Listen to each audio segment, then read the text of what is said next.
Good people, good people. We're back in the building.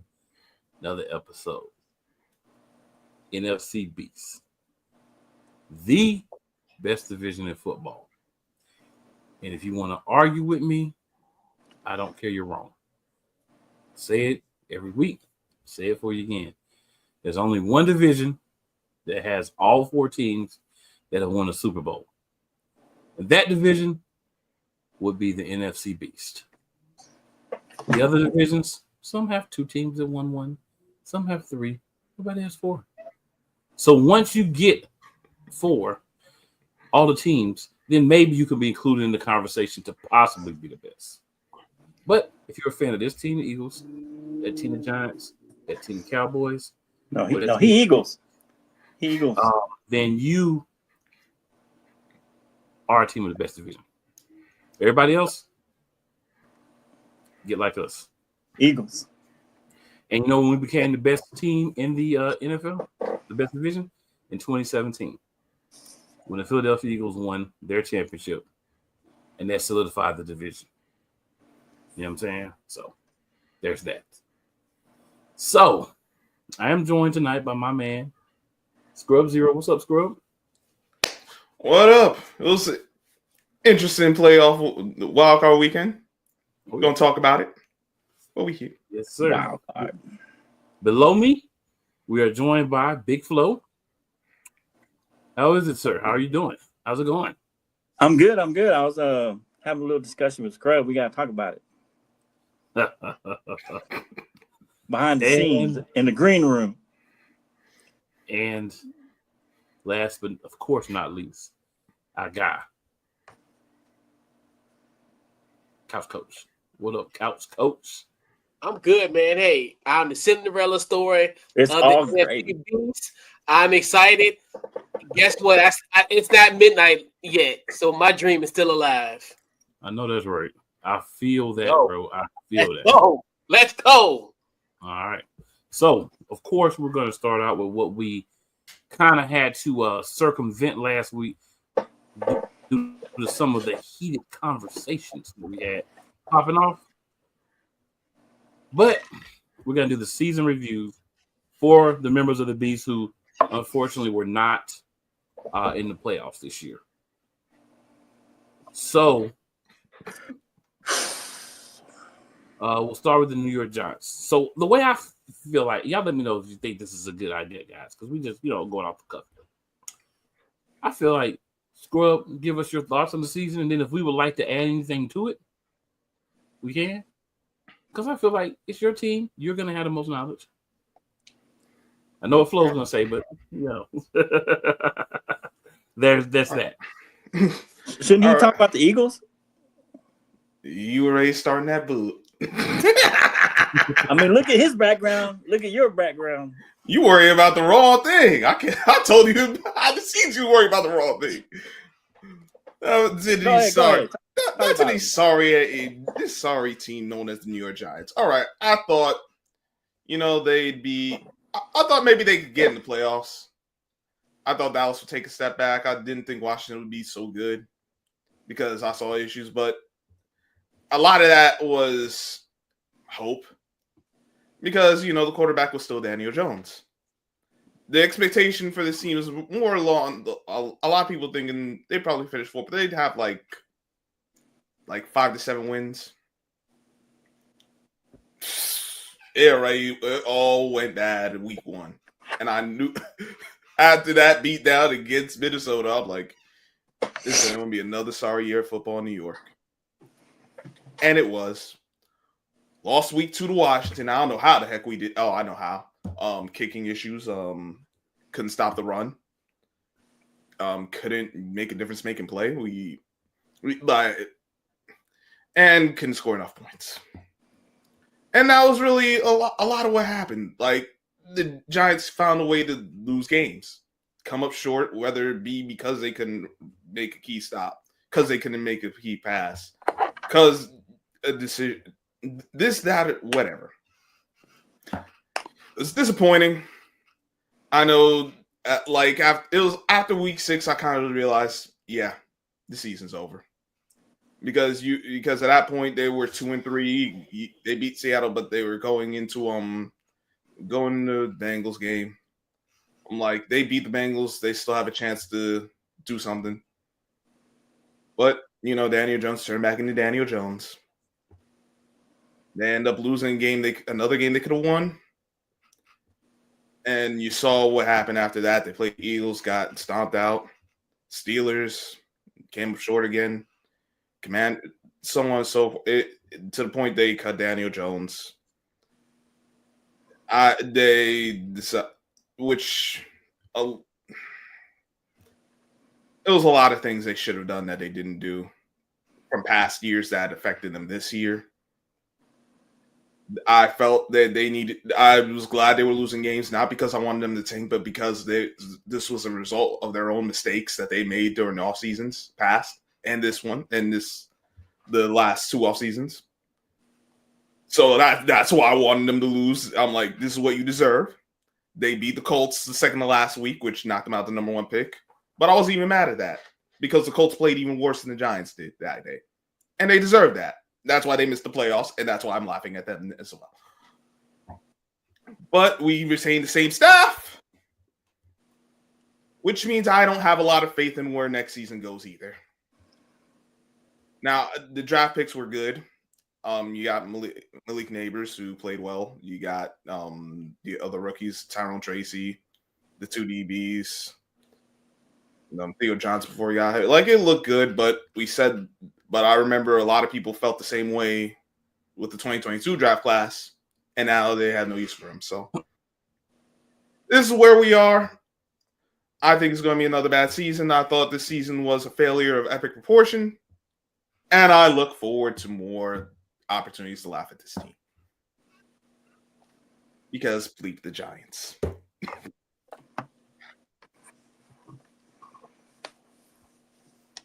So before I bring in our other member of the panel, does anyone else have anything they would like to add? Well, I think they should have probably held on to Saquon. And probably just franchise Daniel Jones, and we could have avoided all this mess that they had this year. Or at least most of it. Part of it. But it is what it is. I mean, they hang on to the GM and the head coach, so I'm just wondering, he hadn't said anything about that, or at least I hadn't heard Scrub say anything. Is that a good thing, a bad thing? I mean, I expect more of the same, which is more failure. So, yeah, okay. Bad thing. Bad thing, okay. In my opinion.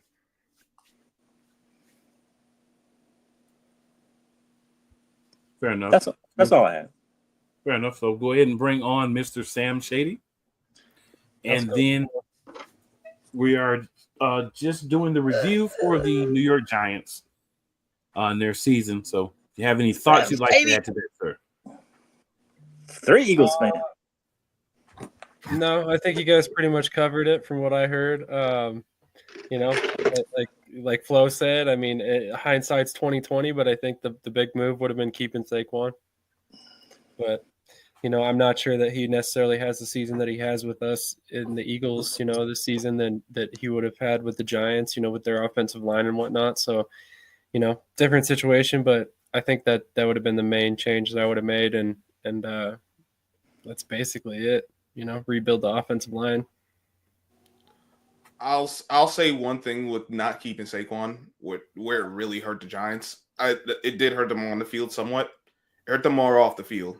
More the locker room stuff, because he was one of their leaders, and this is another offseason where they let go of teams who were leaders on the team in past seasons. They've been doing this for like the last 5 years at least, probably more.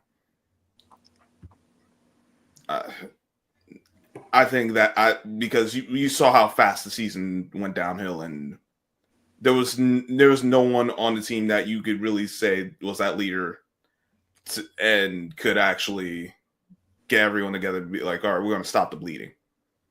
It didn't stop. They bled out. Shout out to the New York Giants for being a sorry team. I If anybody's got the energy, it's definitely Team Saquon. All right, so we'll go ahead and move on. Our next non-playoff team that we'll go ahead, since we didn't do this last week, will be the Dallas Cowboys. And, of course, Big Flo will be giving us his synopsis for the Cowboys. And if anyone wants to add anything after he's done, feel free to do so. All right, Scrub. I know you're going to probably say something. Big Flo? It's on you, big dog. Oh, just me? Just you. Oops. Okay. Oops. Yeah. We definitely, I think we were ravaged with injuries this year, for sure. I know that we didn't start out well on defense, and part of that's probably because of Mike Zimmer. Although he runs a similar defense to DQ, Dan Quinn, I think he's a different personality. He likes to have bigger bodies when he runs a 4-3.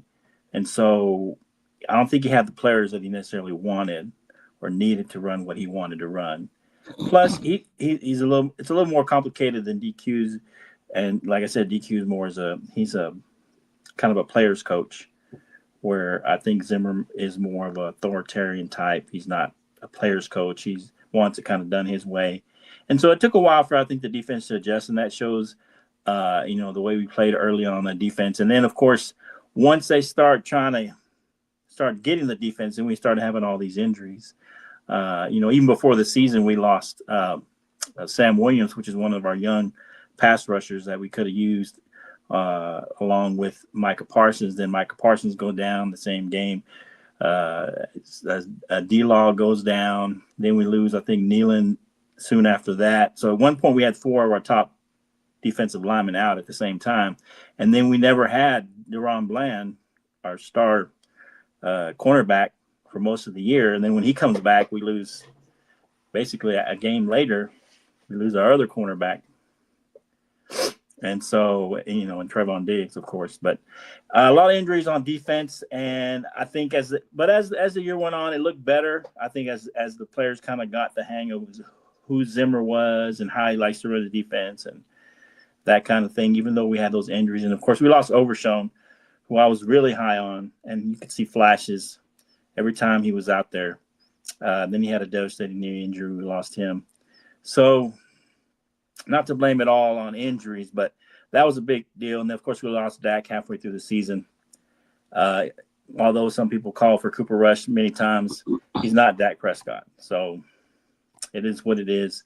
And then, of course, we did have some young offensive linemen as well. We had a little bit of injury there, but we did have young offensive linemen as well that had to kind of come together. Cooper Beebe, the new one his name was Brock Hoffman, and then TJ Bass. We had some just new people, new personnel, rookies. And so it took a while for them to mesh.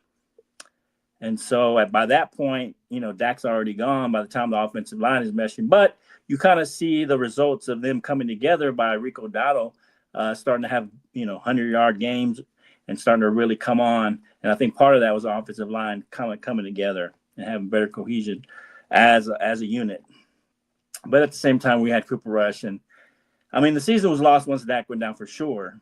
No matter what happened to the offensive line and how well Rico was doing the second half of the season. And so just, I honestly thought we were going to run it back with Mike McCarthy. Couldn't come to terms on number of years. So it is what it is now. Who knows what's going to happen. A lot of speculation about who's going to be the coach. I don't know if you want to go into that. You want me to go into that? Cool. But just this season. Okay. I didn't know if you want to go into it. But anyway, so, yeah, a lot of speculation. Early on, I put on Kellen Moore. That's what's going to happen. Early when this happened, I said that's who he's going to get. He's going to get Kellen Moore, because that's just how Jerry operates. And everything I don't want him to do, he does. So that's why I figured he'd probably get him.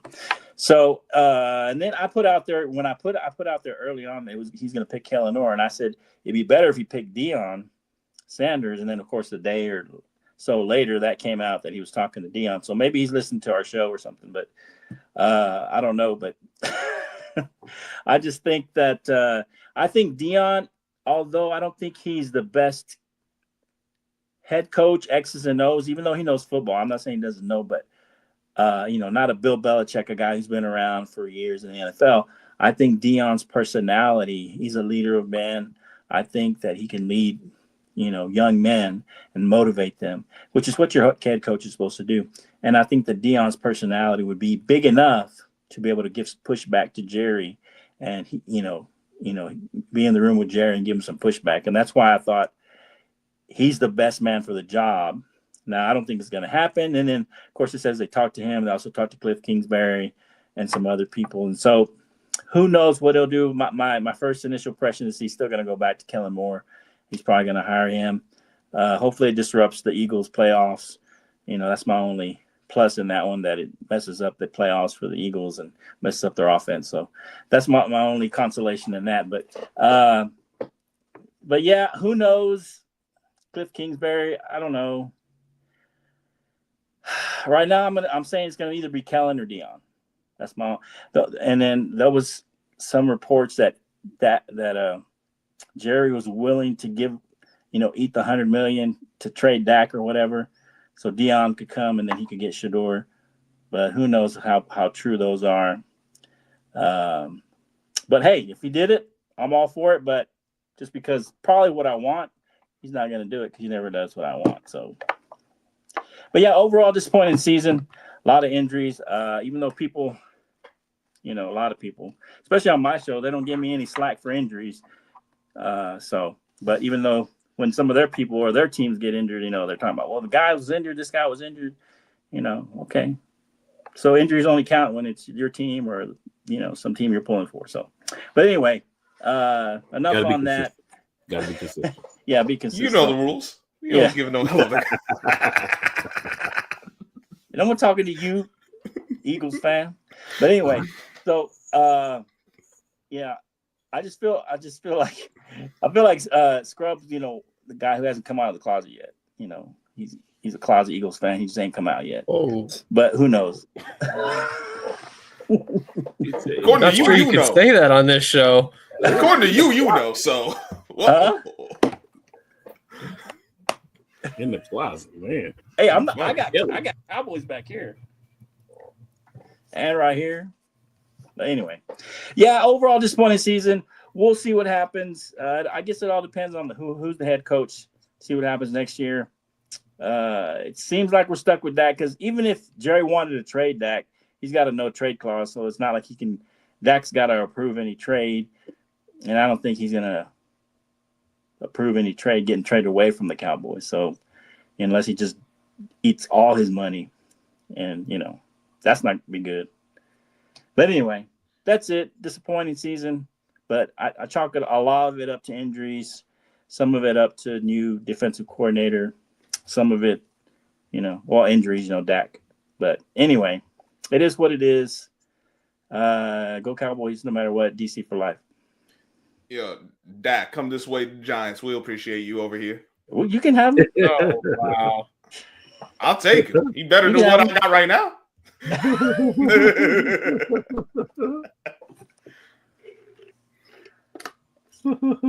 What you gonna give us? You gonna give us your pick? What are you picking, third? You can have the third. Me personally, you can have the third pick. I'll take Dak right now. For Dak? Yeah. Okay. I'll talk to Jerry. Jerry gonna want more than just the number 3 pick from Dak. You know that. Who knows? Sam? Anybody? Y'all If bring it's it on. anything like those projected trades on Twitter, they're going to want like 42 first-round picks and a couple second-round picks and 3 starting caliber players. And it's like, man, who's been watching these teams? No, for real. It's just me.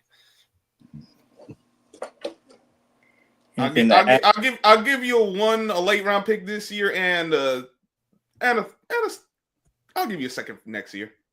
You got me next year second. That. And we want a first and a second this year and a second next year. Ooh. Honestly, I thought it'd be a little bit more than that, but the 3 first-round picks, and they're all like high first-round picks. I don't know about all that. Well, they're not going to be high if you get Dak right, because I mean, it's Dak. So still at least be a mid-round pick, or mid-first rounder. Listen, it won't be as low as this year. We on 3 games. We can win 4 more games with Dak at least. I mean, Dak got hurt half the season. I think they still got better numbers than Jalen. Hey. Oh, damn. Here we go. I mean, he got better numbers, but who's winning more games? One team is about to play in the divisional round, and one team is reviewing their season because there's over. So Well, I don't care who has better stats. He only played half the season, so if your starting quarterback only played half the season, I don't think you'd be where you're gonna be where you are. I mean, not my problem. injuries happen to a lot of teams, and you still got to not find a my way to figure it out. problem. My team got injured. They were still sorry saying, before that. I think he has They better still numbers. sorry this year. after. He missed half the season, so. And y'all would be in about the same place if he was playing. No. Ooh, Not quite. With how y'all was playing, no. No, Y'all the would have won. defense- Y'all might have won like 1 more game because I think we'd have won a couple more. because Cooper Rush ain't he ain't the play. I don't even know why you held on to him. So I know why, but Oh man. Couch goes like, we talking about the Cowboys. Who cares? Yeah. Man, crazy. like, can we talk about some real teams now? Yeah, can we talk about this this tagline here for Couch Coach? I'm a little concerned about that right there. Oh, we'll get 42, to that. 31. We got confidence. We got confidence over here. Oh, we It's got called enough time to get to delusion. that. It's called delusion. The same person who been sitting here 5 minutes talking about the Dallas Cowboys and trying to put lipstick on a pig for the last 5 minutes. Not ahead. lipstick on a pig. That's lipstick on the pig. Dang. see, Wow. Couch coaches in the part of the United Man, States. they get where one winning season in that 4 years works. and they start talking. because like I mean, these Cowboys are fans been situations where they talking work for just how because long? of, like, you know what I'm saying? Still talking? Left flow be this close. He'll be the same way. His head wouldn't even fit through the screen. True. He'll be unstoppable. He will be unstoppable. It's insufferable right now. He was something else. You know he'd be worth it. 7 and 10. Right. His wins is trying to compare. Yeah. I wouldn't say we're gonna beat the Lions though. I'll tell the truth. Yeah. Maybe that's I'm objective. If nothing else. You 7 and 10. You're objective. What? I don't believe You that. ain't telling I the don't truth. believe that. 7 and 10. You're objective. I am That's cap. objective. That's cap. You selectively objective. Sam. Come on, Selective. you know I'm objective. What a Very capital- selective. He objective. He objective about stuff that ain't his team. I'll give you the Oh. fact that you were very injured. That was true. Yeah. That's all he said. He did not agree with you about your objectivity that you claim. I am objective. I didn't say In we're your going to the Super own Bowl this year. own mind. You're objective, sir. Lord. Subjectively objective. There you go. Just So we're kidding. gonna go ahead and swing on over to That's what you get when you get 3 Eagles fans in the same room. I'm still trying to figure out what the Southern Eagles fan is. so Look the at your- funny look- part hey, is, even, Look let's at your say backdrop. Look at your backdrop. I'm just In saying case you're confused. You the one who confused because you. I ain't confused. all right, so let's go back to last week and talk about these games, guys. Let's do that. Let's do it in time sequence of order. So we'll start January 11th, AFC wildcard game. The Houston, Texas. I want to save that word for later. The Houston, Texas dealt with the Chargers, as someone on this panel said that the Texans would win. Someone did. Everybody else said that they wouldn't. So, Yeah. Barry Horowitz. Give myself 3 real quick. Here's the truth of the playoffs. The guys that have quarterbacks that can step up, the better quarterbacks, you have to be one of the better quarterbacks, and then you can step up in those situations. Those are the teams that normally win. Herbert's been to the playoffs one other time than this, and the same thing happened, right? Herbert is a guy who puts up great regular season numbers. You know, he's great. You know, Justin Herbert, yeah, he's coming around. He had a couple of good games at the end of the year. the Chargers are they're coming out. The Chargers are going to charge because that's what they do. Justin Herbert's not a rookie. He's not a second-year quarterback. He's been there. The Chargers are going to charge. That's what they do.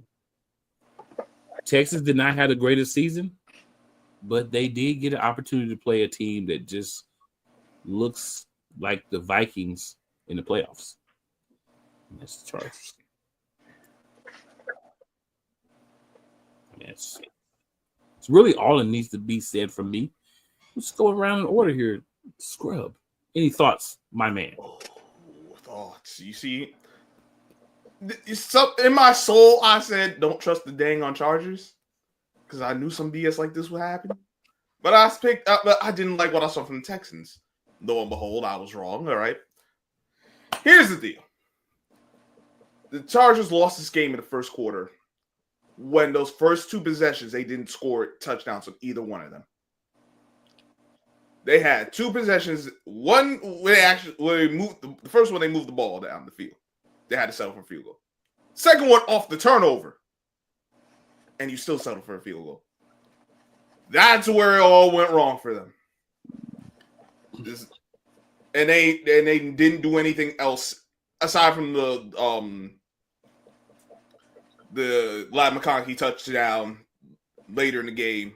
But they was already down, and even then they didn't get the 2-point conversion or the extra point. No, it's the extra point. Got blocked. Went the other way for 2 points. So, you have, when you force turnovers in the playoffs, you have to capitalize. You have to. You can't just come away with 3 points or come away with no points. It was at one point 3-1 in turnover in favor of the Chargers. And they only had 3 points off of it. Now we get to the end of the game, the Chargers ended up throwing 4 picks. One of those was a late one that, they're just trying to do something. It was over. But the third one was a drop from the side end because, as my guy told me, well, this league got no hands. That's why he ain't on Seahawks no more. But the first two. Especially the second one, the pick 6. Whatever opportunity they could have had to get back in it, game over. That's the wall Chargers for you. Justin Sherbert. Yes, I called him Sherbert. Maybe this is just who he is. Maybe he's just a good sorry dude. A guy who will have some good performances. He'll get you to the playoffs. But when you actually need him most, you're going to let you down. Don't trust the wall Chargers because once you pull them out the wall, it's over. They got that power run out fast. And now they're sitting at home once again. Last time I coach. I mean, yeah. You look at it, just the fact of Justin Herbert throwing those 4 interceptions and at critical times. Like you said, we've seen kind of Justin Herbert almost in the early situation 2 years ago, in a sense, when they had so you just look at it from that standpoint of, hey, just he might be, like you said, good in the regular season, but just when it comes to the playoffs, he fell quite short in this matchup. Flo, anything you would like to add, sir? Well, I agree with a lot of what Scrub says, that they didn't take advantage of their opportunities, and the Texans did. And when you come away with no points, that's not good. But, Chargers are going to charge. I don't know. That's just, I don't know. To me, that's just subjective, or I don't know what that is. But as you call it what you want. But they were only projected to get 8.5 wins this year, and they only had 5 last year. So for all intents and purposes, they did pretty good, all things considered. They got rid of, their best receiver, their best running back, made a lot of changes, new coach. So all things considered, even though it did end the way they wanted it to, I think that they had a successful season considering where they were last year with only 5 wins. I don't think a lot of people picked them to necessarily go to the playoffs. I think the 8.5 wins is because they had Harbaugh there, so they figured they would get a few more wins. I mean, I predicted they would get 10 because I thought Jim Harbaugh would have that kind of effect on the team. He's always turned around the team fairly quickly. So all things considered, even though we're kind of banging on the Chargers, I think they had a successful season, all things considered. But I do think that Justin Herbert is definitely overrated. I'm done. I don't want to hear him being in the top tier quarterback anymore. He's not a Burrow. He's not in the level with Burrow and Lamar Jackson and Mahomes and Josh Allen. He's a second tier quarterback as far as I'm concerned, with maybe top tier arm talent. But I thought he had turned it around because the last few games he had been using his legs. Didn't use them at all in this game. I don't know why. So I don't know. I don't know. Doesn't make sense to me because to me that made him a better quarterback when he had that threat of running the ball. I mean, he had several first downs in the last 3 games that he ran, 10, 15, even 20 yards, that he didn't do that in this game. This is when you need to pull that out. This is when you need to use those legs. A la Mahomes, he doesn't run a lot, during the season, maybe in key, but during the playoffs, you'll always see him run a lot more. When they really need that first down, he really uses his legs and he uses it strategically. And I thought that's what Herbert was going to do, and he didn't. So I don't know. I don't trust Herbert anymore. It's been 5 seasons. He has a better coach. Maybe next season they run it back and get another 10 wins or something. But I don't know. I don't trust Justin Herbert anymore. I don't want to hear him in the conversation as a top tier quarterback. He's a second tier quarterback at best. Anywhere from 11 to 15. That's where he's at. Sam? Really, the only thing I want to add is, kudos to DeMeco Ryans and that defensive staff over there with the Texans. Because, I mean, man, did they put on a performance in this game. I don't think that this game would have been as big of a blowout if it weren't for that defense. 6 sacks, 4 interceptions.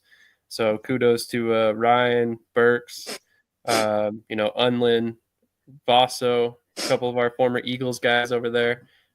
They did work. I mean, at the end of the day, you can't overcome 4 interceptions in the playoffs. It's just not going to happen. The teams are too good. Even the Texans, who I definitely thought were going to lose this game. So kudos to that defensive staff, and we'll see how far they can go with them, to be honest. All right, fair enough. We will move on to the next game in time order. The Baltimore Ravens, and I'm going to use this term, manhandled the Pittsburgh Steelers. It was 28-14, but if you watch this game, it was not really that close. Baltimore pretty much just said, we've got enough points. We're good. We'll just chill the rest of the game and not show anything else and get ready for the next round. But convincing win for the Baltimore Ravens. We'll reverse the order. So, Sam, we'll start with you, Flo, and then just go around with your thoughts on this one. So, what are your thoughts, Sam? Where's all this talk about Lamar Jackson not throwing for over 200 yards? I'm just saying. We heard it all season long for Hurts, but, Lamar Jackson does it. Nobody says a word. Amazing. Hey, Lamar Jackson didn't throw for over 200 yards. Well, there we go. First time I've heard it so far. But I said it earlier. I said it all the time. You don't watch our show, I know. I watched the other night. The other night, yeah, I'm saying, but regularly. I talk about that all the time. I talk about it all the time. I mean, in this game, obviously, this is another, one of those games. I mean, you run the ball and you play defense in the playoffs, and those are generally the teams that are going to win the games. I mean, they dominated time of possession. They dominated in the run game, over 200, well over 200, almost 300 yards rushing in the game. So, I mean, you didn't really need to throw the ball often. And when he did, he was efficient. He completed passes. He wasn't throwing, lame ducks or anything like that. So, I mean, honestly, at the end of the day, you can't fault the Ravens for leaning hard into the run when you're ripping off 6 and 7 yards per carry. So as much as I want to joke about the fact that Lamar did not throw for over 200 yards, he didn't need to at the end of the day. So, honestly, I think the Ravens came out of this game, in my personal opinion, looking a lot better than I thought they would. I thought this was going to be a closer game, and at the end of the day, they look like a really tough team, and I honestly cannot wait for this upcoming weekend because it's going to be a great game. Well, on you, big dog. Yeah, I mean, Lamar Jackson didn't throw for over 200 yards. He only threw it 21 times. And I think a lot, that's basically should be the game plan for the Ravens going through the rest of the playoffs. Should be the game plan for the Eagles. Should have been the game plan for the Packers. And, when they were winning, that Jordan Love was not throwing it, over 20-something times. I think I said before that game, whoever throws it, 20 to 23 times is going to win the game, whichever quarterback. And Jordan Love, I think he had 30-something attempts, and you see what happened. So there's certain teams, hey, you don't want them throwing the ball. I even say that about Dak. I don't want him throwing it more than 24 times. That's just the way it is with certain quarterbacks. I want him, and I want him running the ball. I want Dak using his legs. And so, of course, Lamar Jackson does that, regularly. I mean, he doesn't hesitate to do that. But, and I said that about Justin Herbert as well. He should probably be doing something similar to what Dak was doing when he was successful his rookie season and even second, third season. After he got injured, I get it. When he got injured, that season coming out, I kind of gave him a pass because he was still coming off injury. And that's been like 3 years ago. So, but anyway, yeah, this game, they did what they're supposed to. Run the ball, give it to Henry, let Lamar Jackson run it a few times. That's what you do. That's why you save him during the season. I think that was smart by them. He didn't run a whole lot during the season, but this game he rushed 15 times. I mean, I haven't seen that in, I don't think, all year. And some of those were called runs. So they did what they're supposed to. If they want to keep winning, they're going to keep playing this way. Who knows what's going to happen in the next game? But shout out. I mean, I want to get, the Ravens turned their defense around early in the season. They didn't look good. They turned it around and started playing better defense. I feel bad for Russ because he gets a lot of the slack. And his receivers let him down. And, they didn't run the ball very good at all. The run game was terrible. Only had 29 yards rushing. I mean, that's how they're going to be successful as well. They need to be able to run the ball and be a balanced offense, and they were not balanced. And Russ's receivers have let him down. Pickens had offensive pass interference, and he's dropped a few balls the last few games. I mean, he let Russ down. Some of these receivers have let him. Williams has had a few drops as well, Mike Williams.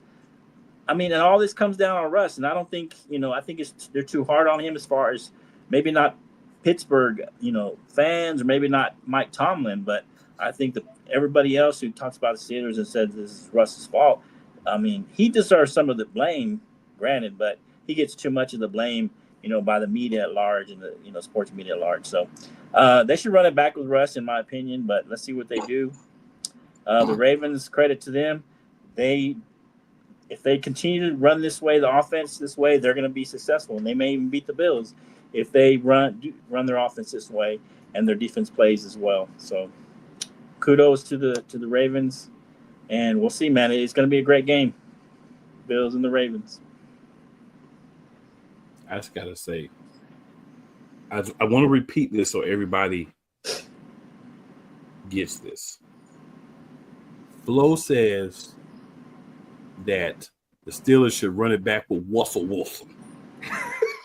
Russell Wilson.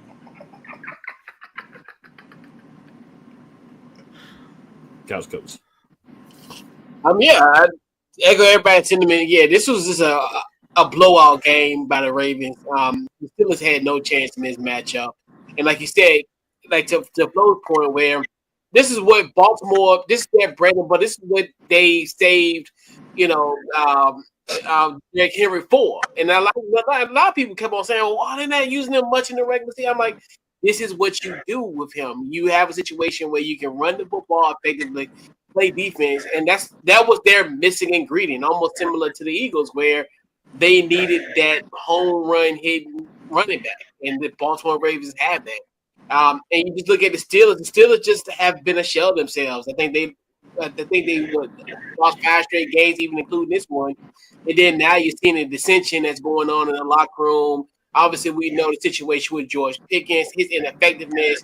One of the reasons, especially him beating out, reports coming out that he was late on the Christmas Day game, and then now Arthur Smith don't get along with Russell Wilson. I just find all this stuff happening in amongst, especially after this loss, and it's just this team is just. The Steelers have a chance. They just been riddled with so much drama with this team, so it just happened that way, and want some more advances. Scrub, any thoughts? Yeah, everyone made some good points. George Pickens, I don't think he's worth the headache. He has a lot of talent, but I think at this point, find a way to move off him. You need a different receiver. You need more receivers too, more quality guys, but I'd say you definitely need to find a way to move off him because he's not the play. He doesn't give you enough production. This game was clear, like you needed him to come up bigger, and he didn't. And it's just always something on with him. I would kind of threw with Najee Harris too. He's a guy who you like, he should be making it happen, and then you actually watch him play, he finds a way to disappoint, unfortunately. Russ, I do think I can't put the whole game on Russ, but I do think that you have a ceiling with Russ. I think they should have stuck with Justin Fields instead of going to him, but they felt that Mike Tomlin and staff felt differently. They went with Russ when he got healthy. They won the games they did, but went on that tailspin that they've done for. This isn't the first time they've had this late season collapse. This is nothing new. It is a concern. They still need to. They need to figure out what they're going to do offensively. Defensively, they fell off too. It's been TJ Watt or bust, and TJ Watt doesn't play at that superstar level. No one else steps up and says and makes it happen, unfortunately. So that's no surprise for the Ravens. Like Flo said, this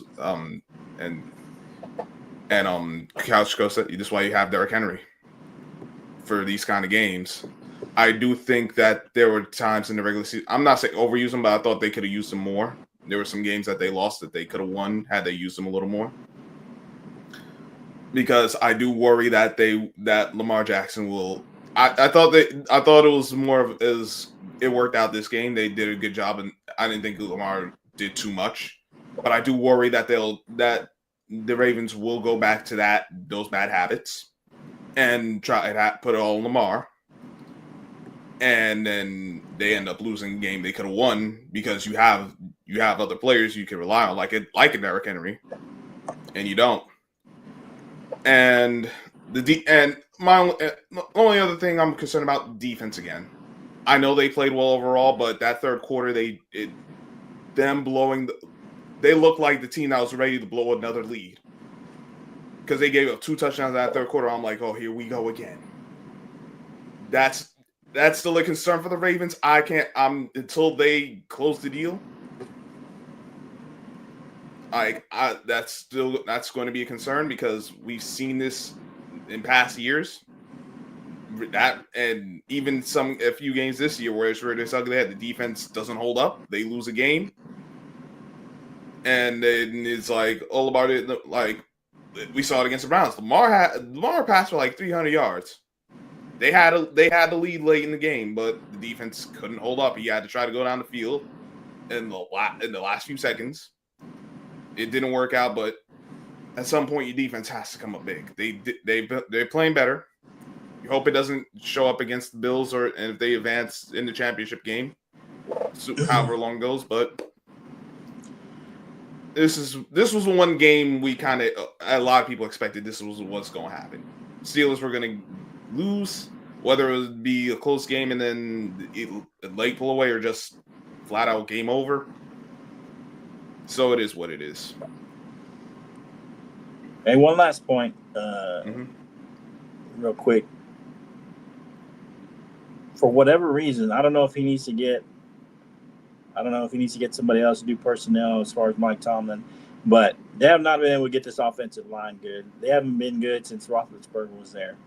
And so, although we want to put a lot of that on the running backs, I mean, Russ doesn't have a lot of time, and the running backs don't have lanes to run in either. And so that offensive line has not been good, despite their draft picks and whatnot. They have not been good ever since Roethlisberger was there. So they have not gotten that offensive line correct.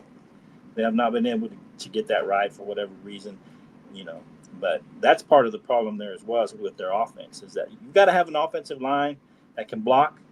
You got to have offensive linemen that can, open up lanes for your running backs. And they just haven't been able to get a unit that's cohesive to work together and do those things for them. So.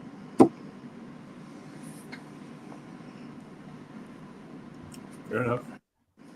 All right. So the next game on the playoff docket from last week, Sunday, June 12th.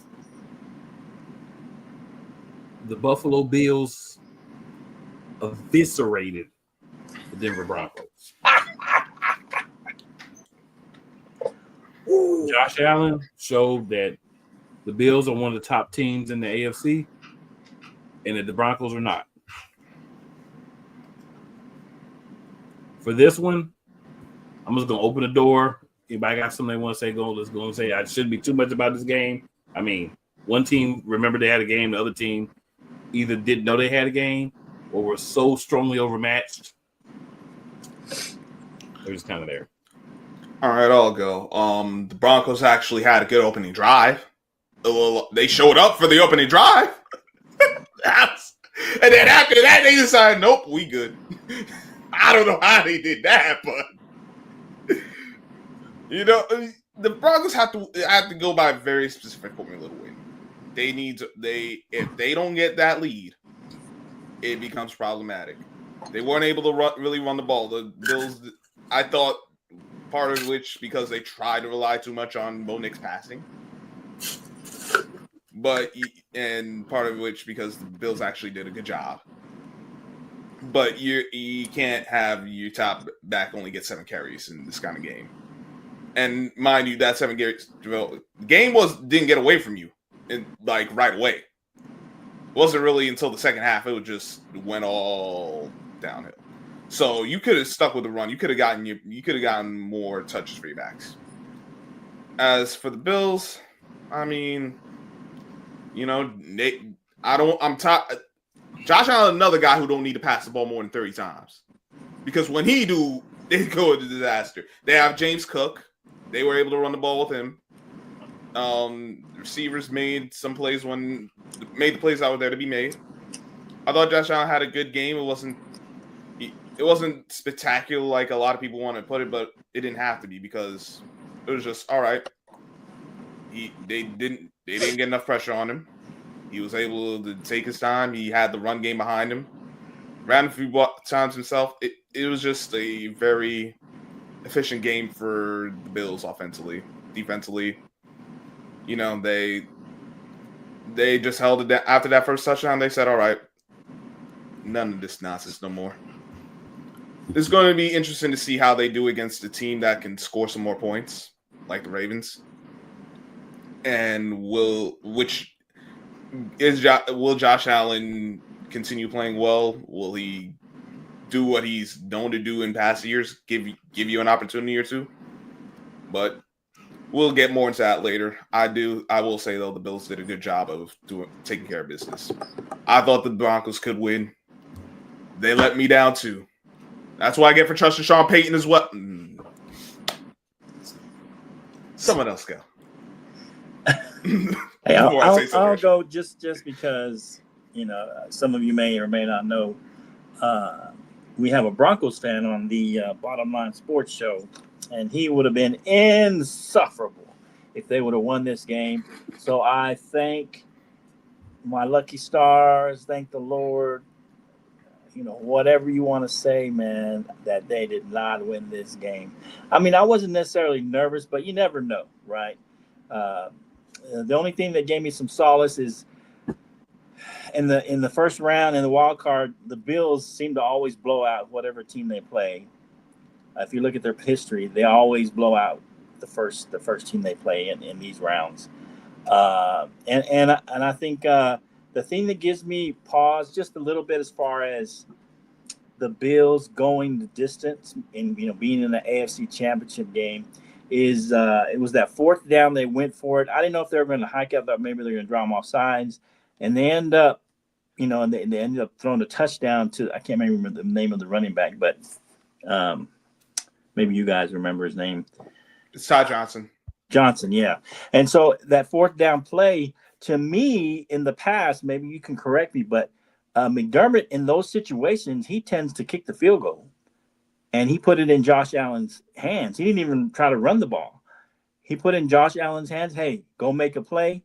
And he did. And more times than not, Josh Allen has been able to make those plays this year. And like I think what Scrub said, you got to keep him under 30 attempts, I think, keep him in that 25 to 28, 29 per game. If you got him throwing more than 30 times, you're going to have trouble winning that game, I think. And that's been part of, Josh Allen and him being able to keep it only 6 interceptions this year, is that they haven't put it all on him. They've been to have a balanced offense. They've been running the ball well with Cooks. And I said this in our show, because they were saying, because they're talking about, how Henry is a much better back, yards wise, but James Cook has the same amount of rushing touchdowns that Henry has, and so he's been running the ball well. And so as far as scoring, rushing the ball, rushing TDs, and so I think this is a good sign for the Bills that they've been able to just have Josh Allen make those big plays when he needs to, but not having everything on his back, and have a more balanced offense. So kudos to the Bills. Let's see what happens in the next round. I mean, if both teams play offensively the way they've been playing, it's going to be a really good game. Quick before someone else goes, to your point, Flo, James Cook is the kind of back they need to run their offense. He can catch, he can run. He's exactly the kind of guy they need. Would they be good with like Derrick Henry? Sure, but for how they want to run, he fits perfectly. Right. And don't forget, NFL running back is in his genes. Mm-hmm. Yeah. Great. Dalvin Cook's brother, for those of you who may not remember or realize that. All right. That's Next. Cowboys legend Dalvin Cook, by the way.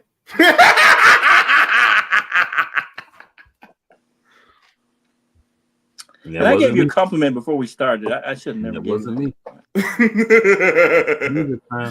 I take it back, Sam. Whatever. No disrespect intended. I laughed so hard when they signed him. I was like, man, this is like a backfield built off backs that were good 5 years ago. But I didn't know what he was going to do in Dallas. I expected more than he did, though. So anybody expected more than he did. His biggest hater expected more. I thought we weren't talking about teams that didn't make the playoffs anyway. I thought we already put that behind us. Well, we were talking about a specific player, and then we brought up his brother. So it's kind of. It was by accident. I didn't mean it. Take it back. I see how y'all work. Y'all just y'all open the door to take a shot at the Cowboys. I get it. I don't think anybody knew that was coming from me. I'm just saying. This No, was not you guys play off each I other. did not expect that. I did not expect Sam to do that. I really didn't. No more compliments for you, Sam. I'm done. I'm done with you.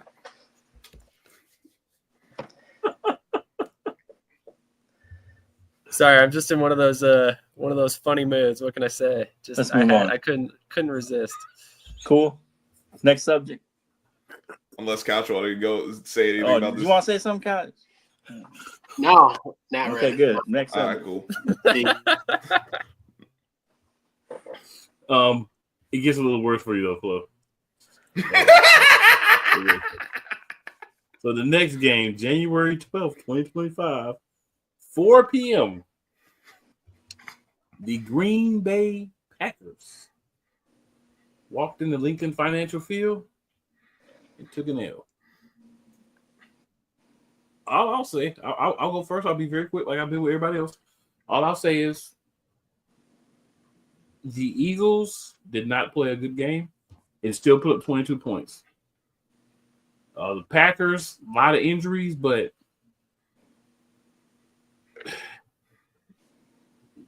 didn't have a lot. It's kind of like they just kind of into the game and ran out of cold after like the first quarter. So, Eagles fly. Sam, you want to go last? So you can just don't forget about him this time. Book in the conversation. I'll just go ahead and chime in right now. But go ahead. You don't want to get forgot about it. I got He's afraid you're gonna forget about him again. I am totally. Now. Fair enough. Honestly, I just was going to piggyback off what you said. It was an incredibly disappointing game. We had so many opportunities to put this game away before halftime, and we just simply did not capitalize time after time after time. And it was, like I said, it was very disappointing to watch because at the end of the day, we let Green Bay stick around in this game for a lot longer than they should have. And, our secondary did some work in this one, but I've got some serious concerns moving forward if we can't get something going in the first half. We're not going to be able to beat some of these other teams in the NFC if this is how we continue to play. So even this upcoming weekend, I've got some serious concerns about the Rams if we, allow them to hang around like that. This is the playoffs, you can't be doing that stuff. So there isn't really a whole lot to say about this game because like Cool said, we scored 22 points, but we probably should have scored like 44. It was one of those games. We just could not get anything going and kept stalling out drives. And, unfortunately lost Nakobe Dean, which is obviously a big blow, but at the end of the day, you got to play through those injuries. You got to have other guys step up. You got to find ways to finish drives. So hopefully we can figure that out before next week and hopefully, have a lot more convincing victory against the Rams, who I did not think were a good team going into this, did not think they were going to win, and here we are. So it'll be an interesting game this weekend. Yeah, real quick, I'll chime in, and that way give Couch and Coach and Saquon, Team Saquon guy a chance. But so yeah, I mean, I if you guys remember, I said you can't let either one of these quarterbacks throw it more than about 24 times. Whoever does that is going to win the game. And you see Jordan Love threw it 33 times. You see the results. I mean, I don't know why Jacobs was running the ball well. I don't know why they decided not to give it to him. I know they fell behind a little bit, but they weren't that far behind where they quit giving him the ball. He only ran it 18 times, and he was running tough. I mean, he ran that one touchdown. He almost saved the game for them. I don't know why they went away from that. I don't understand the game plan there. They should have done exactly what the Eagles were doing. Hey, let your running backs, let your run game, be the part of your offense that, run to open up the pass. And don't let Jordan Love. I mean, he's made some dumb plays throughout the season. Some crazy pick sixes. One he threw out of his own end zone for a pick six. I mean, he hasn't played well this season. He's had, even though he's not a sophomore slump, his second season, he hasn't played well this season. At one point, he led the league in interceptions and he had missed 3 games. And so I don't know why. I don't know what the coaching staff was thinking here, not running the ball more. I don't understand that part. But even though the Eagles did struggle, I mean, we all kind of said Jalen might have some rust, and he obviously showed a little rust out there as far as throwing the ball. He did run it a few times, which I think was smart.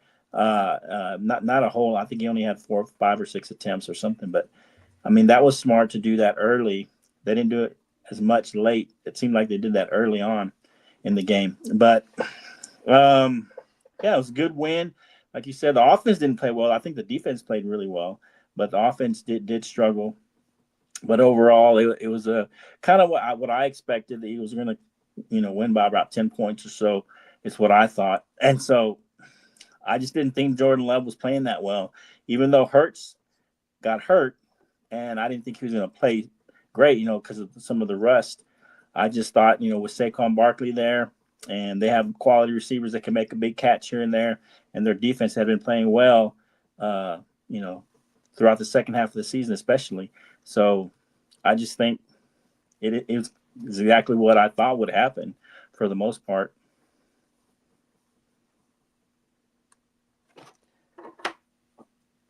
Coach?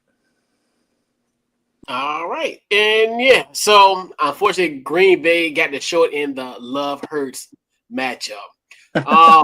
So They got the hurt part. I think obviously the biggest thing is the 4 turnovers by the Packers, including 3 interceptions of Jordan Love. Dave. This is kind of one of the things I understand, like from Cool and Sam perspective, to think that it was a sloppy game, but it was one thing where you pretty much had control in this football game from start to finish. I don't definitely if you look at the score, okay, it was 22-10. But it should have been. It was a lot of points that was left off the board for this Philadelphia Eagles team. So it could have been. If you look, going to halftime, they should have had a bigger lead than they did going into the second half. So I think a lot is left to be decided in their performance. I definitely shout out to former Commander, my guy John Dawson getting a touchdown. You know what's so weird about how I knew it was coming. That's why I ain't saying nothing about it. Scores and then Curtis Samuel scores for the Bills on Sunday. So and I agree where it does look like it's you look at a game, it's like you can't play like this when you play in the Rams, or if you do advance next week, whoever you will play next week.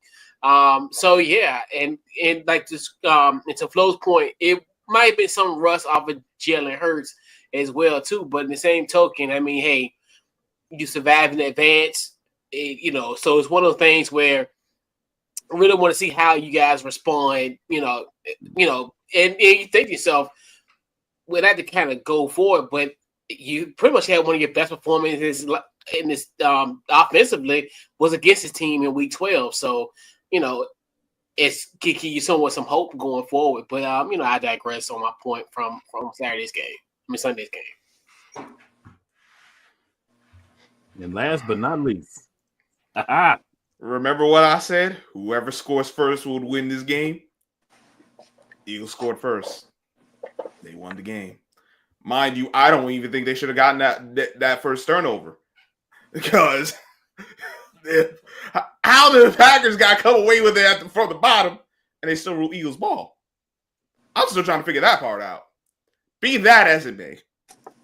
Defense still came on the field.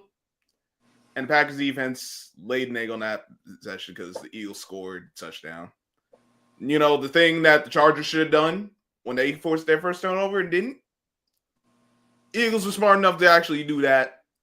And that really set the tone for how, it just felt like, oh, it's going to be one of them kind of games. The Packers are just going to, whatever can go wrong, will find a way to go wrong. I thought they didn't go to Jalen Reed enough. Jordan Love's decision-making has been an atrocity at some points in the season, particularly in this game. It was not good. And as much as we want to say, yeah, the coaching staff shouldn't have him passing so much, which I do agree with, at some point we have to look at, and I'm not saying you guys have, but we just got to be like, Jordan Love, stop being your own worst enemy. Because those 3 turnovers were turnovers that could have been avoided. He just made some better decisions. The Eagles, you guys pretty much said it. There's opportunities left on the board. I do think that they should have ran the ball a little more. I know it was Saquon. I think they could have ran a few more times overall, but it is what it is. You're going to have to do a better job if you're going to just all facets offensively if you're going to beat the Rams. Defensively, I thought they were So I thought there were some opportunities that could have been had, but the Packers just couldn't take advantage of it. So we'll see what happens in this upcoming game. Congrats to the Eagles for surviving. I wanted them to lose because that would have made me happy, and I wouldn't have been staring at after that game. I was 1-3 in my picks. I'm like, oh, this is not a good week for me. But it evened out. My picks anyway. All right, and we'll move. That's it. Your Eagles fan card's revoked. We want to the Sunday night. And I'm not messing with her Sam today. We're not doing that. No, hey. Sunday night. I believe it was 8 p.m. if I remember correctly. Maybe 8:30. Somewhere in there. 6. Was it 6? Well, 6 his time. 6 my time. Oh yeah, It's so it'd be like 7 our time, right? 8 our time. 8. 8 our time. Okay. Yeah, that's crazy time. I'm on Mountain Time. The Washington Commanders climbed the mountain of Tampa Bay and survived. That's all you gotta do. You just gotta score more points than the other team. That's what Washington did. Couch Coach, you want to go first? You want to go next or last? I go now. Go ahead, sir. Deja vu. I called it when the matchup was there. It has been 6,945 days since this team has won a playoff game. Their 19-year-old children have never watched a Washington Commanders win a playoff game, and it finally happened. A win like this, it was amazing. So many years of talking about this Washington Commanders team week in and week out. What's always the keys to a victory? Time of possession. Yet again, 35 minutes and 26 seconds. They dominated this football game from the time of possession as well. 3 for 5 on 4th downs. That made me a little nervous because obviously there was situations where they should have went for a field goal, and I definitely thought there was going to be moments that was going to bite them in their tail, but luckily they didn't. Another, like we talked about it before we recorded, as far as the wide receiver room with the Commanders, where it's like it's kind of one of those where once somebody steps up week in, week out. This week it was De'Ami Brown. Obviously 5 receptions, 5 targets, 89 yards. He was tied with Terry McLaurin as far as yards concerned with 89 yards. Big key turnover in the 4th quarter that pretty much led us to this victory. Zane Gonzalez put on for all of us. Shout out to the OCD guard for that doink to pretty much put us in a divisional round for the first time in nearly 20 years. But I'm telling you, it was that close. But hey, that's what happens in the playoffs. It just stuff like that happens, and you just lucky to be on that side, the good side of it. Because sometimes you're on the other end of it, it's heartbreaking. But yes, the Cinderella season of the Washington Commanders continues, and it ain't midnight yet for me yet. There you have it. Who would like to go next? If you have anything you want to say. Yeah, he totally ignored the Bucks, but that's fine because he's a Commanders fan, so that's all right. I mean, he didn't say much about the Bucks, but that's fine. That's cool. I mean, that's cool. You're good.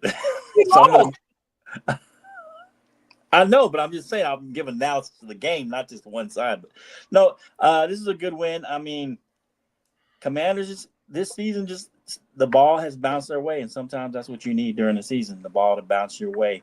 I believe they had 6 games that they won in the last minute, last 30 seconds, last 10. I don't know. Though any of those games could have gone the other way. So, it just happened to bounce their way this season, and it is what it is. I think this game came down to one sequence because it was pretty evenly matched, just a 3-point game. It came down to when the Bucks stopped one of those 4th downs that the coach is talking about. They stopped them, and then they gave the ball right back on a fumble, Baker Mayfield fumble, and then it took them 4 more tries to get that score. And so, I mean, to me, that was the game right there. When you give a team 8 tries to get into the end zone from, basically the red zone, I mean, a team like that and a quarterback who's been playing the way he has this season as a rookie, he's going to end up scoring, even though the Bucs have probably one of the best red zone defenses. But it took them 8 tries to do it, but they gave him 8 tries. And so that's the difference in this ball game, was that sequence of events where they stop them on 4th down, then they fumble the ball back to the Commanders, and they get another four shots at it. And to me, that was the game. Once that happened, I mean, I think that was it. That was the difference in the game for me. It was pretty evenly matched overall, as far as both teams were able to move the ball, able to get some scores. It was pretty evenly matched, like I said, except for that. To me, that sequence of events happened. Yeah. The matchup that was, I know a lot. The matchup that everyone was looking for was Mike Evans versus Marshawn Lattimore. Mike Evans won that one. Mike Evans was he was taking his lunch money. I don't think Lattimore, he played, but something's telling me he ain't 100%. He ain't right, because Lattimore usually ain't getting mollywop like that. Not that matchup. And I thought that was going to propel them, but Baker was good. Baker, all except for one play, and that one play was the difference, like you said. I will also say I thought that Cliff Kingsbury and Dan Quinn was about to cost Washington this game, because when they went for it on that 4th down, I'm like, take the points. I remember the initial I was like, take the points, because if y'all don't take the points, I think y'all and they didn't take the points. They went for it. They didn't get it. If it wasn't for that turnover, Washington would have lost that game, because Jane Daniels wasn't going to come back from, as magical as he's been. Fall behind 2 scores at that juncture, he ain't coming back. There's just not enough time. But that's all Washington need to do. Keep the game close, because if all you need to do is get the ball late with this kid, and we've seen it happen and they got the second opportunity. And I'm thinking again, I'm like, oh my God, they about to go for it again. And this kid bailed him out. He's been bailing these boys. Got 8 tries at it, man. I'm like, yo, they really trying to throw this game away. And I'm like, yo, this kid's bailing them out. It's going. Congrats on the win, because it's been well overdue for Washington. The Bucs, you got to see a little Baker Mayfield, because he is Baker, or as my guy HD called him, Caker Trashfield. Or Baker Mayfield. I call him Flaker, because at some point in the game he going flake. The Bake Show. Shake and bake. He gonna burn that dang on cake. Trust me. At some point, when you need him most. What you think, Sam? Yeah. I actually didn't catch this game, so I don't really have anything to add. It sounds like you guys pretty much covered it. Fair enough. I caught it. I didn't really have anything to add. So, final game. And honestly, as far as the game itself goes, there's not really much to talk about. Sam Darnold is who we thought he was. 3 field goals. That's all they were able to put up. The Rams whooped the trick on the Vikings.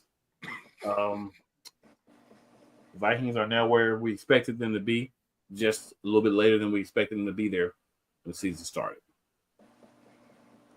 Does anybody want to add anything? Like I said, I know it was a game, but we're going to turn around and talk about the Rams preview. So, just real quick, to be fair, I mean, is it Coach? What's his name? O'Connell? Yeah. O'Connell. He did a great job this season, all things considered. Like, I mean, because they weren't expecting Sam was going to be the backup. I mean, as far as I know, until the rookie got hurt. So, having to go unexpectedly with the guy who's going to be your backup, I think he did a great job managing a Sam Darnold. And I think he did as well as he could do. I mean, he probably cost himself millions of dollars these last couple of games, and a shot at being a starter somewhere. But, I mean, it is what it is.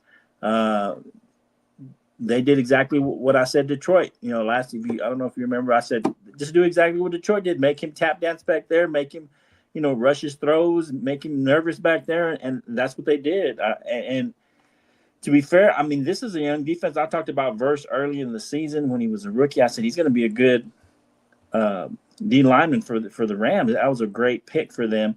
And, I think they have the youngest defense in the NFL, or one of the youngest defenses in the NFL. And now they got a whole year under their belt as a unit. And they're starting to really come together in all phases of that defense, in the up front and in the secondary. And so it's going to be a good matchup, I think, the next round. But it is what it is. What are you going to do? Sam Darnold is who we thought he was, and O'Connell hit it pretty well.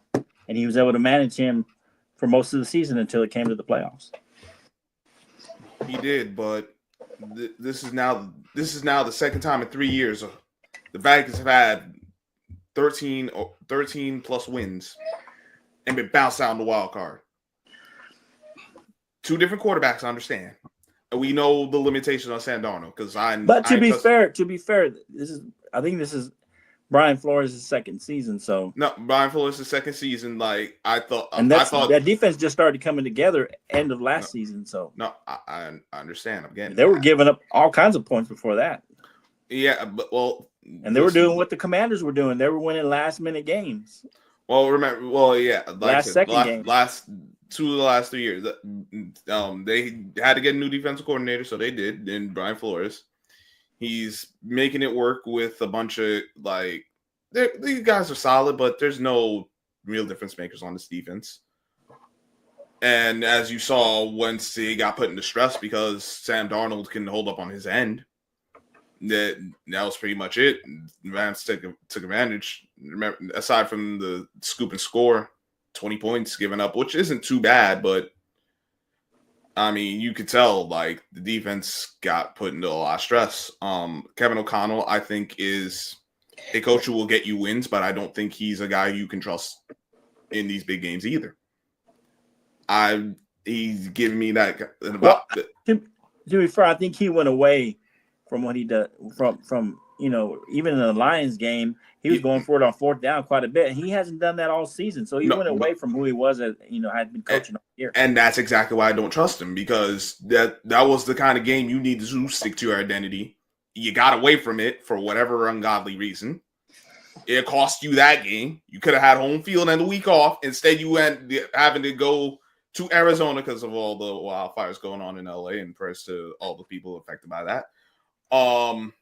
But you end up having to go on the road, and then, like you said, Rams just had to do the same thing the Vikings, the Lions did, because the formula is there. Sam Darnold has struggled against pressure, and I don't think Kevin O'Connell did anything to help his quarterback mitigate that. Now, of course, the offensive line still got to play better, but I think there should have been a difference in philosophy. So you don't put Sam Darnold in that position, because we know what he is or what he isn't. At least we know.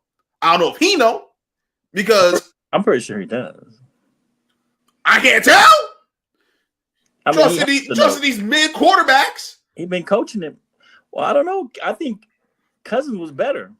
No, I agree. Cousins was better. No. But Cousins was better than Sam Darnold. That's saying much. But the defense wasn't as good. I think if Cousins has this defense, I think they win that Lions game. I think they may, and they have. I still think they end up going home, because. Well, I mean, maybe they go home, but I think they got home field advantage. I don't think they have home field advantage either, because Kirk Cousins isn't a guy you can trust in big games either.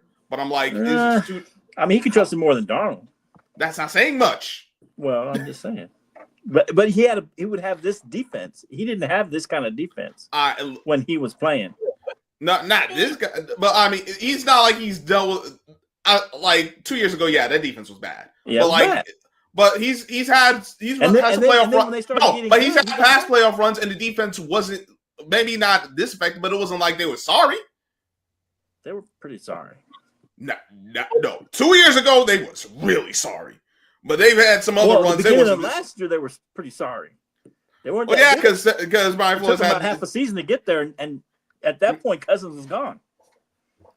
But Atlanta had a better defense, and they was what 8-9. Yes, they got a better. They had a better defense than Minnesota. That's not saying. What? You're talking about this? I don't think. You're talking about this year? I think they got no way. They might have this year. They got some dogs defensively in Atlanta. They have players, but as cohesively, they're not as good. No. Yeah, but still. Unit. And that's what that's the difference in having Brian Flores as opposed to like run the mill guy. But once again, I don't like Sam Darnold, but I don't think Kevin Collins is a guy to trust either. He's giving. I've seen enough to see be like, yeah. He one of them guys that's good in the regular season, and he ain't gonna get done in the postseason. All right, that's my Couch or Sam. Any words before we move on? Got some dogs. I don't know where you found me. AJ Terrell. I just want to say one thing. 151 sacks in 3 seasons. 151 sacks. Just keep that in mind. That's what the Vikings have given up.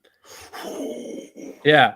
They gave 47 sacks Panthers in 2022, 47 sacks in 2023, 57 sacks this season.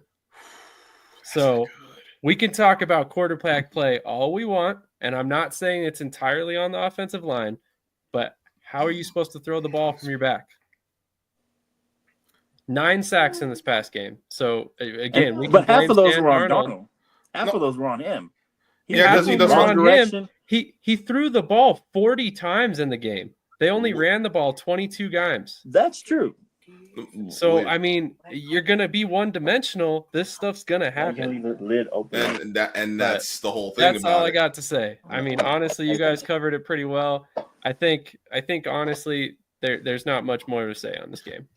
No, that's a fair point. The only bail I could even shoot them is that they were missing their top offensive left tackle from the start of the year. But even then, you still got to find a way to make it. That's all I'm saying. You got to find a way to stop the bleed somehow, and they didn't. If you're an offensive genius, get the ball out of the quarterback's hands faster. All right. Well, we'll start our preview for next year. Let's go. Saturday, 4:30 p.m. Houston Texans, Kansas City Chiefs. We spent a lot of time breaking down the games. Let's kind of move through these as fast as we can here. Okay. I've got the Chiefs. The referees are going to help them. The Chiefs. Oh my God! Here we go with the referees. We stating facts. I'm with cool. I got the Chiefs. The Texans will I'll be happy, but I'm not holding my breath on that one. I'll take my L if I'm wrong. They'd be glad about it. Yeah, I got the Chiefs. This could be a rematch of the December 21st matchup. It's going to be the same, especially if they play just as sloppy as they did last week. Yeah, Kansas City. They'll win this game.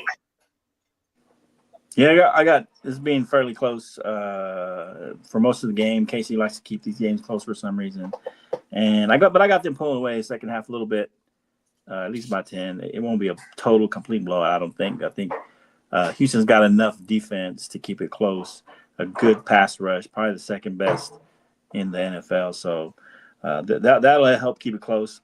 But I think having this much time off and this much time to prepare for Andy Reid, it could end up a blowout, but I think they'll keep it close for most of the game. Sam? No, I just got the Chiefs. Fair enough. So we'll start with Couch on this one. This will be 8 p.m. on Saturday. We'll have the Washington Commanders against the Detroit Lions. Who you got, Couch? Well, just look at his thing. You already know what I got. I got to watch the Commanders win this football game.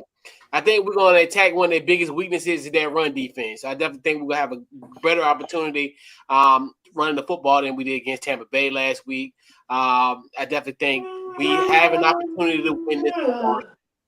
And, it is what it is. I could be the lone wolf here on NFC Beast. But at the end of the day, I'm going to watch the Commanders all day, every day, anytime, anywhere, any place. Watch the Commanders. We got this. We gotta go to the link next week, cool? Sam, what's your thoughts on this game? Oh man, this is a tough game. This honestly might end up being one of the better games this weekend. Who you got, hon? I'm thinking Lions in this one. As much as I don't want to say the Commanders. I mean, I don't want to see the Commanders losing this one, and I'd like to face them in the NFC Championship game. I think it's going to be the Lions. You got a score prediction? Lions are going to win. Screw 42-31. No, I'm just kidding. Oh my God. I think the Lions, unlike some of these other teams, I thought Bucks did what they could to try to exploit some of those weaknesses, but the one turnover. I don't think the Lions will turn it over, so I think this will be the end of the run for the Commanders. I got the y'all ain't going to the link next week. Couch Coach, you're going home. I got the Lions. I'll say 38-27. What about you, Flo? This was going to be my upset alert on this one, to be honest. Because I look at the Lions, and I mean they beat up the Vikings a little bit, but like I said, it's Sam Darnold, and I think the Commanders got a better quarterback under pressure, and so they gave up 34 points to kind of a haphazard 49ers team. They gave up 48 points to the Bills, gave up 31 points to the Packers. So as much as people try to say that this defense looked better, when they played the Vikings, it was the Vikings with Sam Darnold who got nervous and turned back into a pumpkin. So I think this is going to be a high-scoring game. I like coaches. I think it's going to be something like that, and I think the Commanders are going to keep this close. And I think this is when if you want to call it luck, runs out, though. I think they're going to end up losing something. It's going to be like 38-35 Lions, and this is going to be back and forth game. And I think the Commanders keep it close. And hopefully, for my sake, they don't get one of those lucky bounces or get another break and end up winning this game by a field goal or by a last-second touchdown. But I just think it runs out, and the Lions just have just enough to pull this game out in the end. And on a field goal or something at the end and make a stop finally or something. But this is going to come down to the wire to me. I had this feeling. It might be gas, might be something else. Right? But this feeling tells me the Commanders are going to win this game. Even as far as this feeling is telling me, it's the opposite of what Flo just said at the end of the game. The Lions score. The Commanders had enough time to get down the field and score for the win. I think the Commanders, another close game. I think they find a way to pull it out in the end. My mind is at first saying Lions, but then it's got this feeling, Commanders. So I'm gonna go with the feeling. It's gas. Like I said, it may be gas, but there's a feeling. Gas. See you at the link next week, cuz. All right, go. Possibly. Right from the stands. In the game, scrub.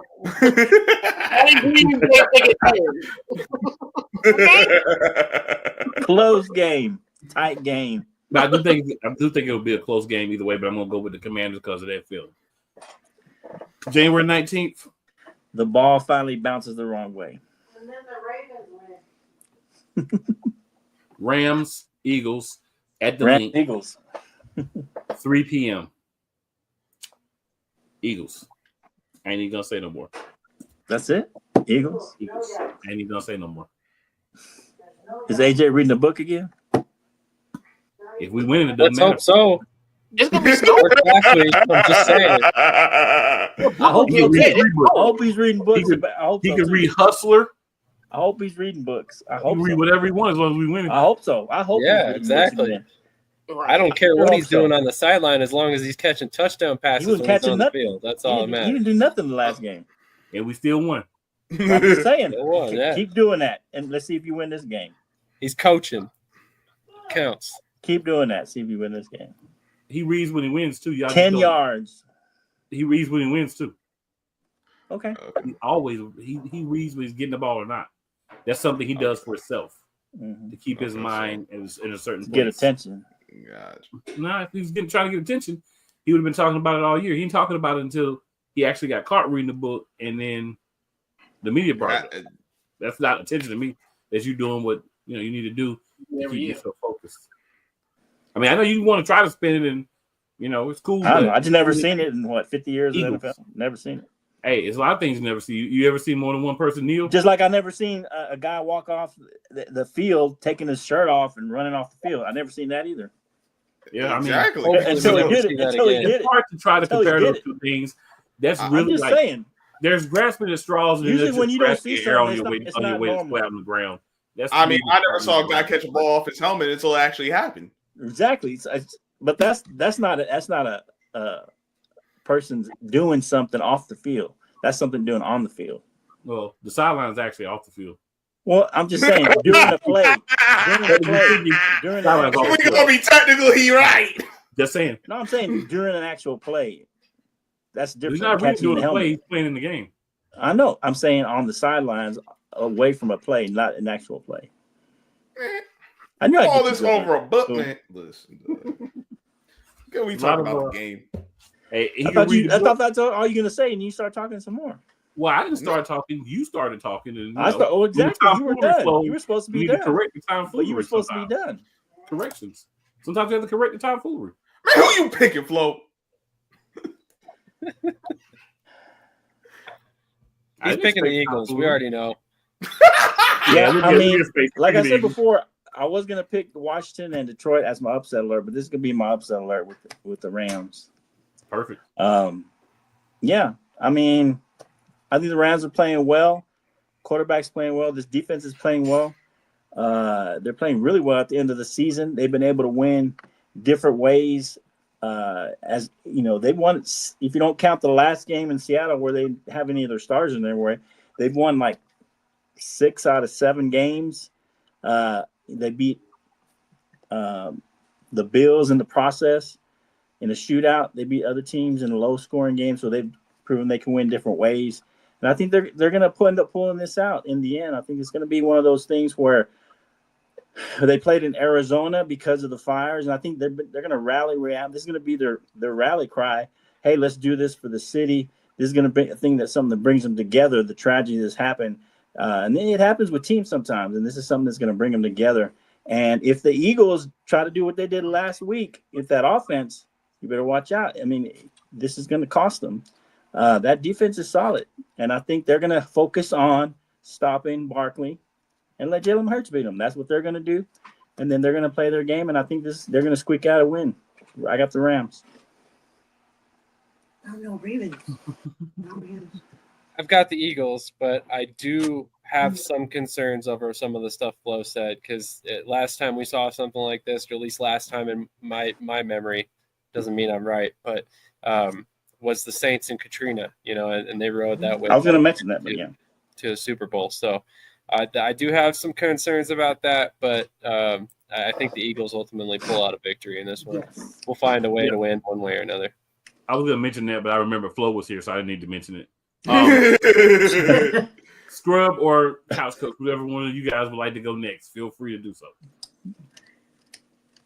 Guess I'll go I'll next. keep it simple. Oh, I'll make it simple. okay. I got the Eagles. I'm waiting for. I'm hoping for a NFC Beast championship. I'm predicted on this show. So let's make it happen, fellas. That will be the first one. It would make Yes. for some good content. Oh yes, indeed. Unfortunately I do have the Eagles. I Unfortunately. Unfortunately, I do. Listen, I want the NFC East teams out this week. I know exactly. I got 3 teams. I got 4 teams I want out this week, and I got 3 in. I got 2 of them are probably going to win. Eagles, the Chiefs, and the Eagles. The Rams got to prove they can stop Saquon. Last time we saw Saquon go against the Rams, he went for 255 and made a fool out of him. That was last time.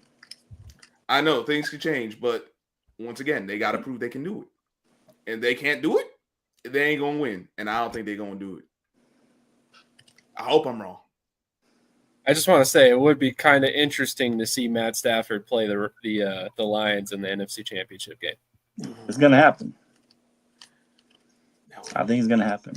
This is their rally cry, man. They're gonna unite. They, despite having to go to Arizona, not being a home game, it's supposed to be a home game, and they rallied together. I think this is gonna bring the team together, and this is gonna be unlike reading books on the sideline. They're gonna rally behind the people in LA. Man, the Rams are going to beat the Vikings regardless of where they played. It didn't even matter. Vikings were cooked. Instead of having the library on the sideline, they're going to rally behind the first responders and the people of LA, and they're going to pull this out for the people of LA.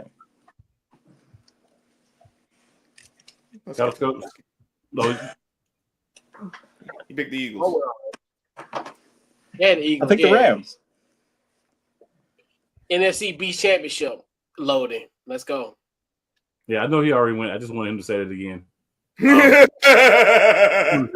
Championship.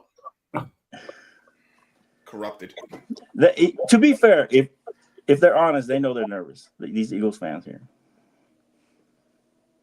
If they want to be honest.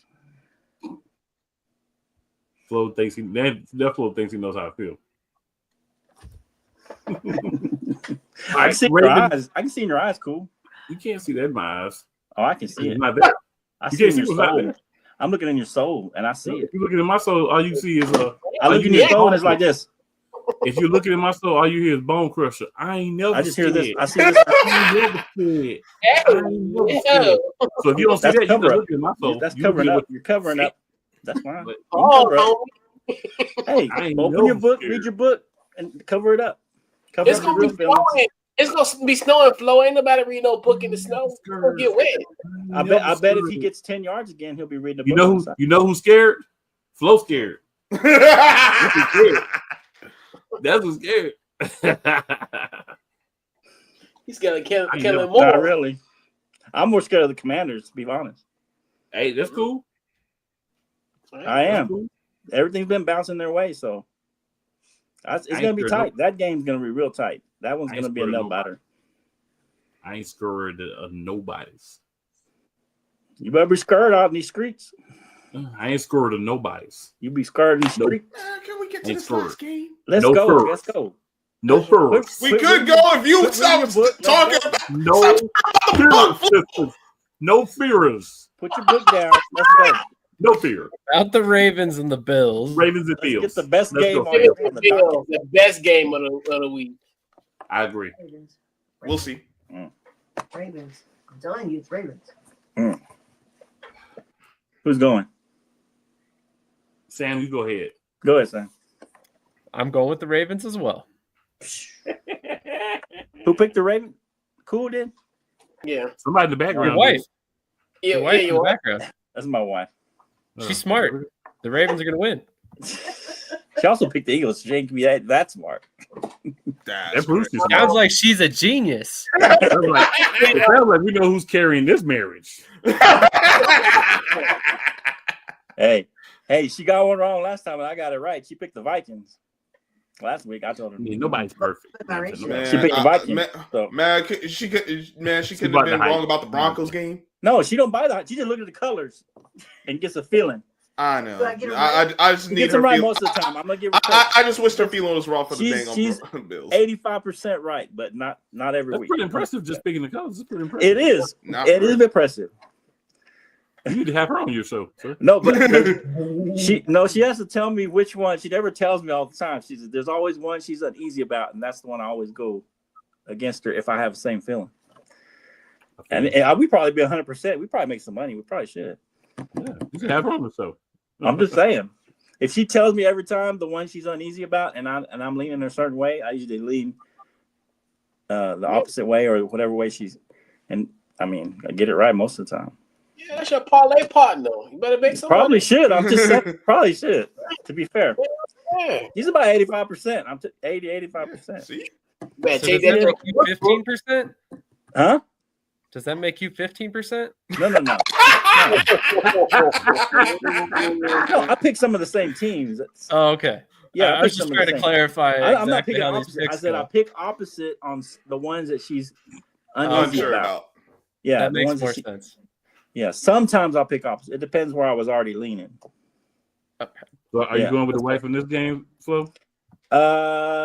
Man, I was gonna go against the Ravens. I was gonna pick the Bills, but I can't go twice against her. So I'm gonna have to say the Ravens are gonna end up pulling this out. I mean, I was leaning Bills. I really was, but I can't go against her twice. So I gotta go Ravens, and I'm gonna say that the Ravens do what they've been doing: run it with Henry, run it with Jackson, control the clock, and I want to go against her so bad though, but I can't do it twice. So I'm gonna go Ravens, pull this out somehow. But I wouldn't be surprised if the Bills get it, but I'm gonna have to go Ravens just because I can't go against her twice.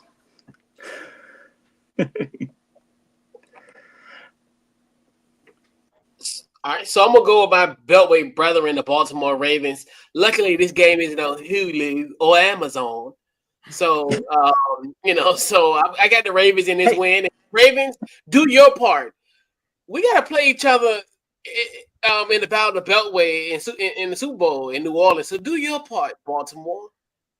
Twin energy, 12-5, 12-5. Super Bowl. Yeah, 12-5. Come on, Baltimore. Hey, we gotta have a Battle of the Beltway. You gotta make it past this game, Coach. Okay, Flo. You gotta make it past this game first. But hey, that's what we do. Okay. We'll get past it. We'll get past Okay. the trouble. Believe you me. Cinderella is still around. It ain't midnight yet. Who'd you pick on? Lions? It's midnight for the Lions. Vikings. It will You be picked the Lions. beautiful on after Sunday's game where we can bury the Canada Bills because we here in New York do not claim them boys. Those are the Canada Bills. You probably should the way the Giants been playing. We still don't claim them. I love losing Super Bowls, and they ain't getting no Super Bowl. I got the Ravens. I got Lamar Jackson, Pepe Jack season. Josh Allen gonna give one away because that's what he do.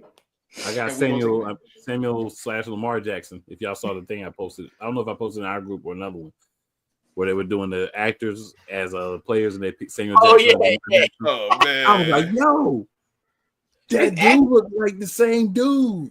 And then they picked the female for Aaron Rodgers. I'm like, bro, she looked like a female Aaron Rodgers. This is crazy. And Derek Carr too. Remember Derek Carr? Yeah, Oh, Sam Darnold, dude. It was But Sam it was Darnold. like actual actors, right? Thor. Yeah, Thor was They're like, just Sam Darnold. they morphed them or something, right? Wow. Yeah. And, And they then, had Mike McCarthy. What was Matt Damon? Who was it? No. Oh, they did. Remember they did Jay-Z as Troy Aikman, and who was Troy? Who was Joe Buck? I forgot who was Joe Buck. That was hilarious. Yeah, No. it was too The many. funny one to me was they had Peter Dinklage. It's Kyler Murray, and I call him a toddler. Yeah. Dad and me personal name. That was weak.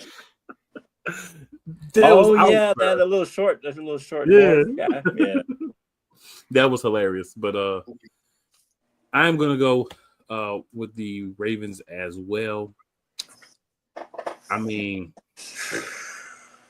it's hard to pick against Lamar and Mark.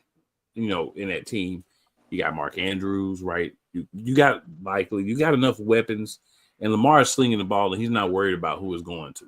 Right now he's running and slinging. He's handing it off, running and slinging, and he's not worried about where the ball is going. He's not just throwing it to one guy. Bateman's been the beneficiary of some games. Other guys have been in other games. Andrews been in some games. likely was early in the season. He's hitting who's open. Defensively, they're not as good as they were in their heyday. But hey, guess what? There can only be one number one defense, and that resides in Philadelphia. So can't be everywhere. And that is just a fact of life. Yeah. So, any last words, guys, before we roll up out of here for the evening? Defense wins championships. It does. I think I coined that a long time ago. I definitely think someone coined it before any of us were old enough to coin it. But I will use it. Defense wins championship when the offense scores. Defense is playing well. The offense don't need to score much. That's how Trent Dilfer was a champion. Also, in this game of football, you can actually win with your defense scoring and your offense. They don't even got to do nothing. Trent Dilfer. That doesn't happen very often. It don't, but it can. It does.